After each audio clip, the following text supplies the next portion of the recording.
Hi. It's been a couple of weeks since I put myself in front of the camera. I guess it's important for me to talk about what I'm doing and how it's affecting me, what I'm seeing and what I'm hearing. Last week I was in Toledo, Ohio, which was a town that was pretty much, manufacturing, like a lot of, well, it's the Rust Belt, so, like, the Rust Belt. It's seen its decline. And I was coming in on a bus from Cleveland, and as soon as we got, like, off the highway and pulled into town, well, first there was, the giant Trump Pence billboard basically attached to side of the building and the exit off ramp, and things looked like the buildings weren't taken care of in a business sense. And then we turned off and were more residential, and every single house you're coming across for the first little bit was cracked and run down, and part of it was collapsing or something else was wrong with it. And I don't know why, but I wasn't expecting that much, like to that quantity of it. And that really stuck with me as I continued my way through Toledo to Bowling Green.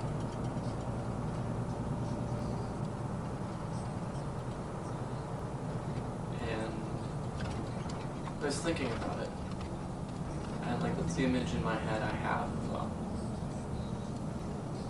some Rust Belt towns. The decline of manufacturing. That's in my head. That's what it looks like to me. And then after that, I came up to Detroit, where I'm in Detroit right now, actually. And my uncle drove me around some and showed me neighborhoods that were in collapse, where the wealthier blue-collar workers from Ford factories and things have their houses.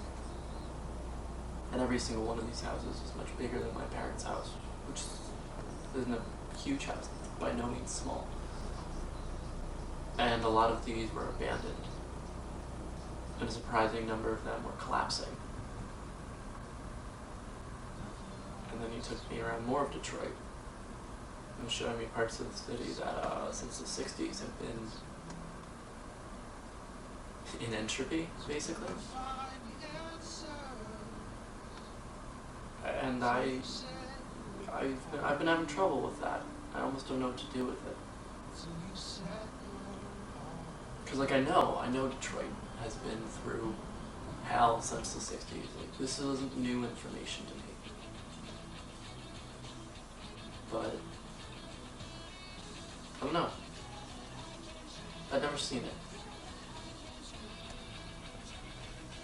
And it's hard. And complicated. And I don't know what to do with it. I read an article a couple days ago from 2014. A 23-year-old who finished school, I think it was Ann Arbor, but was from Michigan. And instead of leaving, he decided to come to Detroit and to buy a house and restore it himself. He ended up buying one for $500 and doing it all himself. No loans, not using credit cards. Just working until he got the money to fix it, up to the point where he could move into it and then continue to fix it. And God, was that inspiring.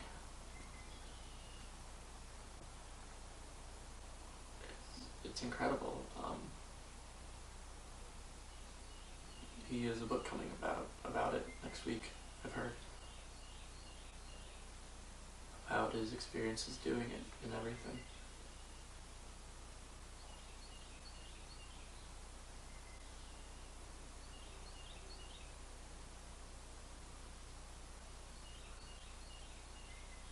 I don't know. Toledo and Detroit have been really harrowing for me. Knowing that this decay exists and seeing it are entirely different things. I've been driving around Detroit, and I've been recording footage of some of these neighborhoods that are abandoned and things like that. And I feel like that's a waste of time. That what I was doing was a waste of time. And then I'm thinking about it. How I've known that this decay and entropy exists in these places. But it's been seeing it as I have. That's meant anything. And so maybe it's not so pointless. Maybe I'll pull this footage together and I'll show it to somebody. And they'll get a glimpse of it. And maybe they'll understand a little more why people are so concerned and rightfully angry. It's such a different world from where I'm from. It's such a different world from Stockholm, I mean.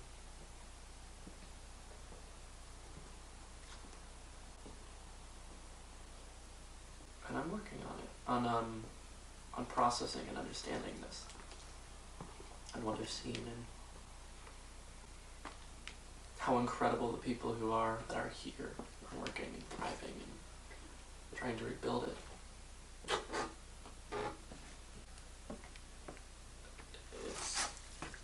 It's amazing. I don't know what else to say. It's incredible. Like, I don't think I have that in me to restore a house like that.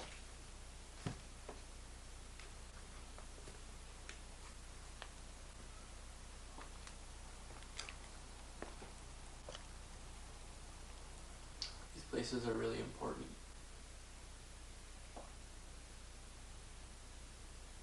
And Detroit itself, I mean, was once upon a time called the Paris of the Midwest. It was poised to be one of the most important cities in the country. It was the richest city outside of the East Coast for a minute. And the collapse began. It never really ended.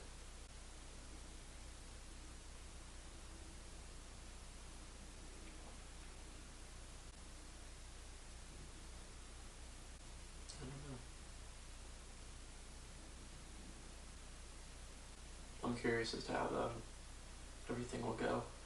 Parts of the city are recovering now from the last collapse. But it's all isolated to parts of the city.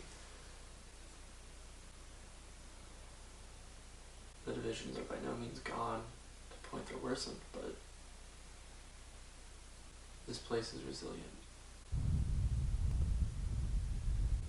There are many lessons that can be learned from Detroit. And that in and of itself complicates my feelings about being here.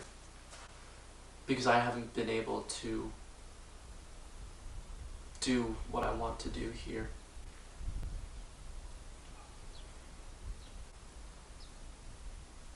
I haven't interviewed anyone. I haven't been able to bring myself to do it. Because the last few weeks have been really hard on me.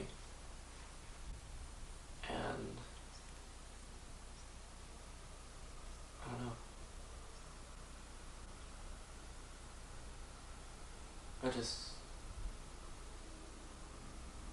I've been too depressed to get it done.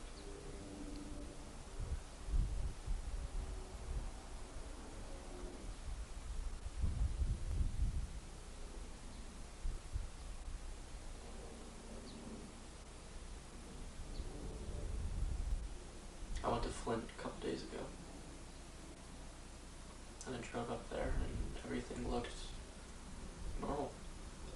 I walked around the University of Michigan Flint campus, and there were signs at every drinking fountain saying it was safe and what the University of Michigan as a whole has been doing to help. They had these little stickers on each drinking fountain as a symbol to say that it was safe.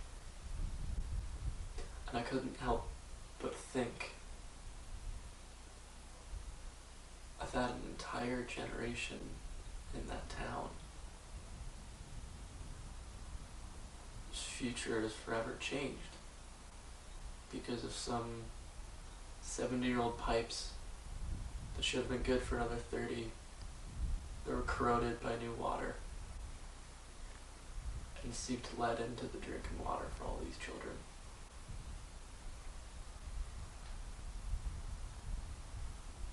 And now there's maybe nothing to be done about that now. They switched the water source back and they can change out the pipes, but the water was drank, the water was used. The damage is done for those people.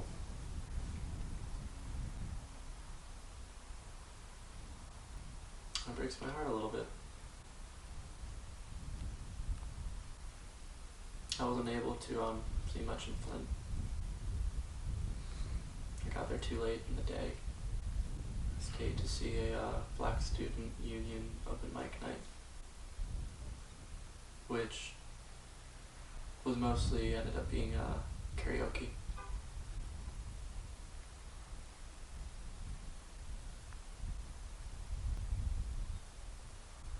I'm not seeing what I expected in all of these places. That's not to say I'm disappointed in that by any means. I'm not. I'm seeing different things. I expected Flint to be much more hardened. And really what I saw was this Black Student Union just having fun. I saw calls to action of other people having fun and to help one another. Alternative breaks for the spring break that was a couple of weeks ago. The day I was there was the day of their student government elections for president. I don't know who won. I need to check, but there's a sophomore who was running for president. And other people who I'm sure were just juniors. But people are, they're doing things.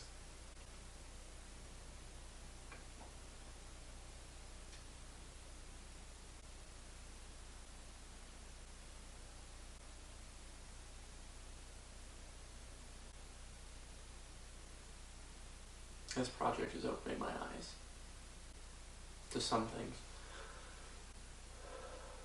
The resilience of people. The pride in where you've come from, regardless of if you're still there. This desire to give back. This resilience bred out of nothing but disappointments and hardship. I don't know. I saw something in Ohio, which is like, I wonder why more presidents and more astronauts are from Ohio than anywhere else in this country. And maybe it's because it's a Rust Belt state. Maybe it's because a lot of the state is coming from this kind of a background of having to fight and be strong and continue and persevere. And that makes someone more likely to dream a little bigger, to chase something a little better, to want to give back a little more. Maybe there's something to that. I'm gonna have to keep thinking on that. I will keep thinking on that.